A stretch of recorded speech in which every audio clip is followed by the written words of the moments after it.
entrar en tema. Esto salió a esta hora, por supuesto. Esto, el iceberg más grande del mundo, sigue girando en círculos tras liberarse. Soledad, ¿cómo estás? Hola, ¿cómo estás?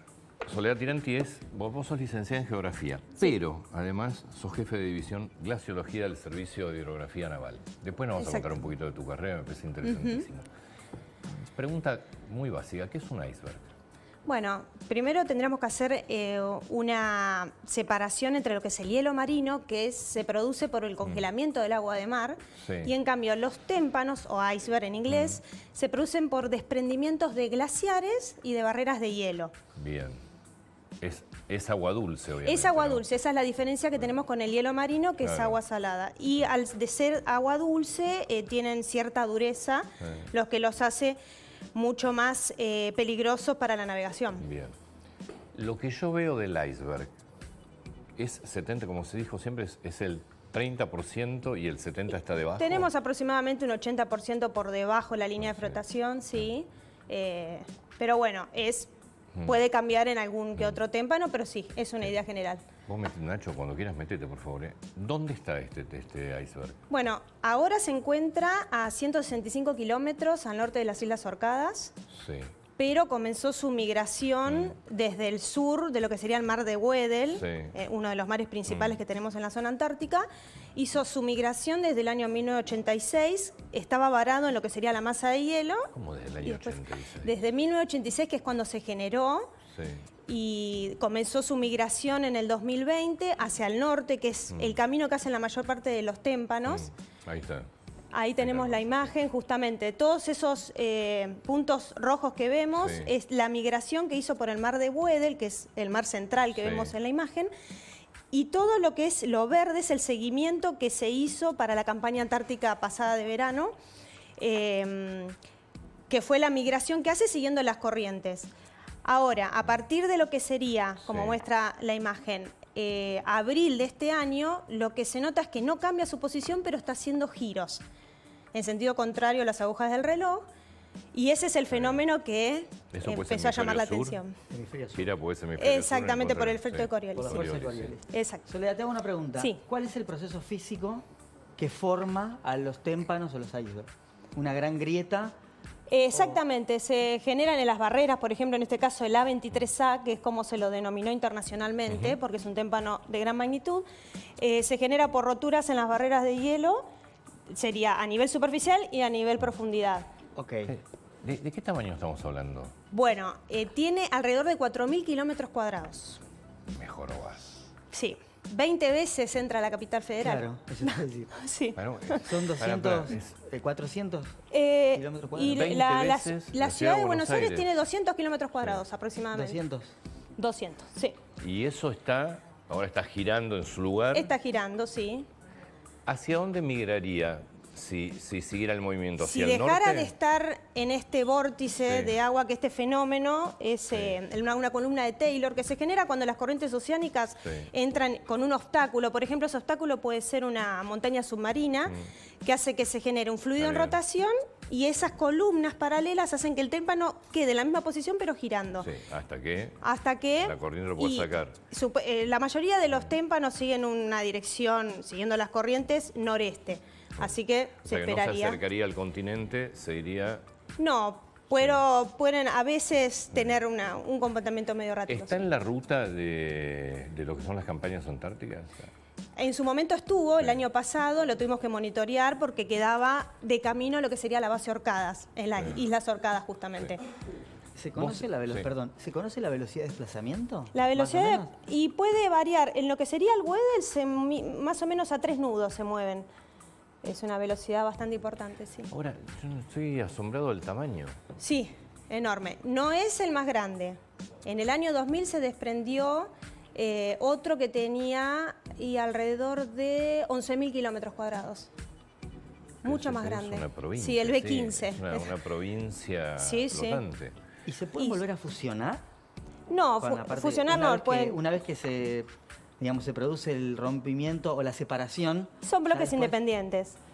Esta semana, la Administración Nacional Oceánica y Atmosférica de los Estados Unidos dijo que julio de este año fue el segundo con mayor cantidad de hielo derretido, hielo marino derretido, o sea, sería hielo salado derretido, de acuerdo a lo que dijiste vos. Sí. ¿Eso aumenta la posibilidad de que tengamos más cantidad de témpanos? Lo que pasa es que por lo general los témpanos se encuentran inmersos en la masa de hielo que avanza o retrocede según las temporadas, ¿no? De verano e invierno. Como ahora lo que se vio el último tiempo, particularmente en la campaña pasada, es que la masa de hielo no llegó a congelarse del todo y deja bastante más libres a los témpanos y tienen más libertad para migrar hacia el norte. Por eso estamos viendo gran cantidad. ¿Qué altura tiene? Tiene una profundidad de 300 metros. No, eso de profundidad. De profundidad, Con lo cual, superficie... Digo, vos vas navegando, ¿ves qué? ¿Qué ves? Y ves una pared bastante importante de hielo, sí. Claro, pero si tenés 300 metros... 40. Sí, puede tener unos 100, no, 100 ¿Más? metros. ¿De altura? De altura, sí, sí. Una barbaridad. Sí, porque las barreras de hielo llegan a esa altura. ¿Esto vos lo seguís? Los monitoreos, ¿Con satélites? sí, a través de imágenes de radar. Particularmente usamos la tecnología brindada por el satélite argentino SAOCOM. Sí. Y esto lo ves en tiempo real, viendo todo el movimiento. Sí, desde el Servicio de Hidrografía Naval, que pertenece al Ministerio de Defensa, particularmente hacemos seguridad náutica. Entonces, continuamente estamos monitoreando estos témpanos para poder brindar esa seguridad. Y durante la campaña más. De ignorante del tema, obviamente. Sí. Vos tenés cartas náuticas que marcan las rutas. Generamos las cartas de hielo, sí. Esto, por eso, las cartas de hielo, porque vos las tenés que cambiar permanentemente. Sí, continuamente, semanalmente hacemos una actualización del borde de hielo y monitoreamos los témpanos diariamente para saber en qué posición se encuentran. Por ejemplo, un barco que tiene está navegando ahora y si este témpano, este iceberg está moviéndose, ¿cómo se entera? ¿Vos cómo le informás el movimiento que está teniendo? Nosotros informamos dentro del buque al comando naval. Diariamente tenemos asesoramientos conjuntamente con el meteorólogo y le informamos lo que vemos en las imágenes satelitales. Y el barco me imagino que tiene radares que lo detectan. Exactamente, ¿no? tiene radares que lo detectan, es una información complementaria, la satelital y los radares que están en el buque. Entonces, de esa manera podemos anticiparnos a qué bases nos conviene ir antes o qué rutas hacer que sean más seguras. Es muy bueno, es un mundo completamente desconocido. ¿Hay más cantidad de témpanos respecto a hace 50 años atrás o más o menos es constante la cantidad? Es que la cantidad... No se sabe porque hay chiquititos. Claro, lo que pasa es que también el monitoreo satelital, la tecnología de radar, no tiene muchos años en comparación a la Antártida, ¿no? Entonces el monitoreo, el más reciente es el que se está haciendo con más precisión. Claro. Pero más allá de eso... ¿Ustedes notan algún cambio? Pues se habla mucho del calentamiento global, derretimiento de los glaciares. ¿Vos notás algún cambio en el movimiento de los hielos? Lo que dije anteriormente, la masa de hielo marinos cada vez no llega a compactarse del todo y deja más libres los témpanos. Y estamos viendo más cantidad que está migrando al norte. ¿Por qué tenés hielo de agua dulce y en el mar? De agua salada, obvio, pero ¿por qué tenés hielos de agua dulce? Y los hielos de agua dulce se generan por la rotura justamente de las barreras de hielo y de los glaciares. Que son también, son claro, todo de agua que están en la Antártida. Acumulada, precipitación acumulada, congelada en años en la parte superficial de la Antártida, rupturas, en terreno. digamos que las barreras sufren las rupturas físicas, digamos, naturales del objeto. Entonces va generando estos desprendimientos que quedan a la deriva en el océano. ¿Y cuál es, por ejemplo, cuál es la proyección de este iceberg? ¿Que se quede allí, que se derrita en algún momento? Puede pasar varias cosas, que esté varios años girando, o como también parar de estar influenciado por esa columna que hablábamos física y seguir su migración al norte. Y eventualmente va a desintegrarse por el mismo derretimiento o romperse en más pedazos, que es lo que suele pasar también cuando son tan grandes. En teoría empieza a haber corrientes más cálidas también, exactamente. Sí, es un proceso natural. ¿Y vos sos licenciada en Geografía? Licenciada en Geografía, me especialicé en lo que sería teledetección, que es la técnica de análisis de imágenes satelitales. Está bueno, Sí. Sí, es muy interesante. Sí, geografía a mí siempre me gustó. Ahora, esto, por ejemplo, yo en la geografía que uno estudia, que es la del secundario, no te enseñan nada de esto. No, realmente, bueno, yo no me imaginé que cuando empecé la carrera iba a terminar yendo a la Antártida y trabajando en estos temas, pero la verdad que es un campo enorme. Y está bueno que en la escuela se conozcan estos tipos de trabajos para que se incentive más, ¿no? ¿Vos fuiste a la Antártida? Sí, participé en la campaña pasada, 23-24. ¿Cuánto tiempo? Y estuvimos alrededor de 4 meses y medio. ¡Wow! Sí. ¡Qué bárbaro! Hay que estar, ¿eh? Fue una experiencia muy importante. ¿Cuánta gente participa en esa campaña? Y en el buque aproximadamente somos 300, pero después tenemos gente en las bases que se quedan durante un año.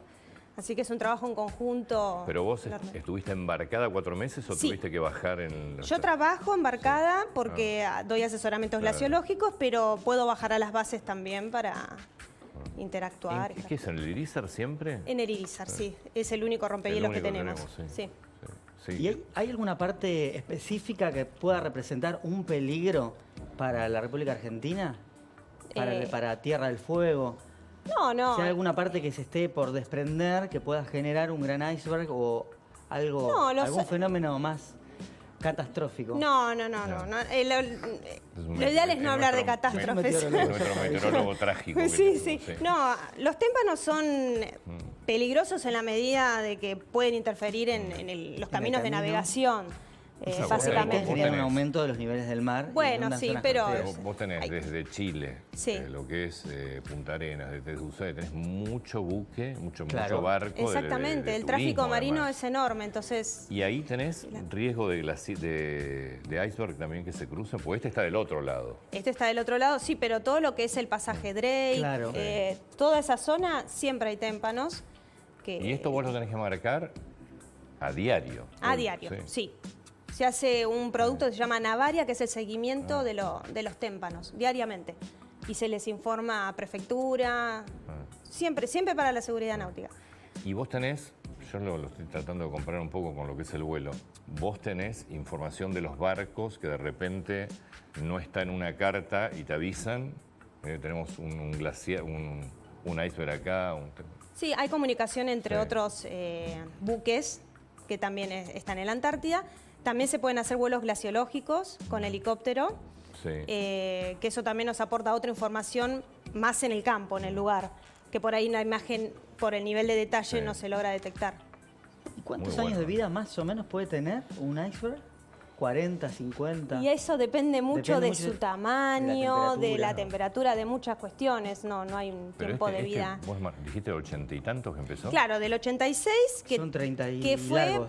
En realidad se generó de uno más grande, que es el A23, se particionó y generó el A23A, y que fue también cambiando su forma, ¿no? Porque las corrientes marinas lo van moldeando, el fondo oceánico, tiene su dinámica también propia. ¿Por qué esa denominación tienen? Bueno, tiene que ver con la nomenclatura internacional, que se denominan a los témpanos que tienen en su eje mayor más de 10 millas náuticas. Entonces... por cuadrantes, o sea, la Antártida está dividida en 4 cuadrantes. Según el cuadrante donde se generó, se generó al sur del mar de Weddell, se denomina A. Y 23 por la cantidad de témpanos que se generaron en esa zona. Y si tiene lo que sería particiones, se va nombrando con letras sucesivas. A23A, en este caso, porque parte del A23. Qué bueno. Sí. Eso es una manera de seguirlos internacionalmente, ¿no? Es muy sólido el iceberg, digo... Yo estoy viendo, vos venís con un helicóptero y parás y te parqueás arriba del iceberg. Es enorme, es una pared. Ningún problema. Sí. No, es enorme. No, pero no puede haber una grieta o algo, ¿no? Grieta sí, puede tener, pero bueno, justamente porque va cambiando su forma, va particionándose y sí genera grietas y otros témpanos. Es impresionante el tamaño, 20 veces la ciudad de Buenos Aires. Enorme. Es decir, hay algo en el mar que está girando que tiene la superficie de 20 veces la ciudad de Buenos Aires. Exactamente. Es una isla tenebroso, flotante. Es una isla flotante, es una provincia. Me acuerdo del Titanic y es era mucho más chico. Mucho más chico. Estamos hablando de 4.000 kilómetros cuadrados. Es una dimensión importante.